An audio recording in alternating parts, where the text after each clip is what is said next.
এই শেয়ালটা কাঠবিড়ালটাকে খাওয়ার জন্য তাড়া করছিল, তবে পরে কাঠবিড়ালটাকে ধরতে পেরেও সে ছেড়ে দেয়। এটা দেখে পাশের বাড়ির মেয়েটা খুবই খুশি হয় এবং শেয়ালটাকে এক টুকরো মাংস খাওয়ার জন্য দেয়। পরের দিন শিয়ালটা তার বাড়ির সামনে এসে দরজায় নক করে, তবে সে একা ছিল না, তার বন্ধুকেও নিয়ে এসেছিল।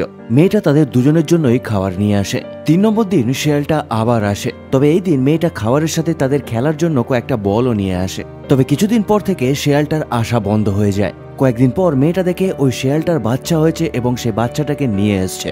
শিয়ালটা খেলতে খেলতে তার বাচ্চাটাকে মেয়েটার বাড়িতে রেখে চলে যায় জঙ্গলে।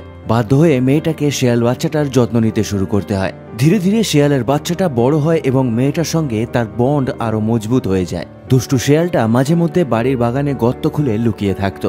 ধীরে ধীরে সে বড় হয় এবং মেয়েটার জীবনে একটা আলাদা আনন্দ নিয়ে আসে, কিন্তু তবুও মেয়েটা এই শিয়ালটার মাটাকে খুবই মিস করত। তবে শিয়ালটা বড় হওয়ার পরে সবাইকে অবাক করে তার মা একদিন দেখা করতে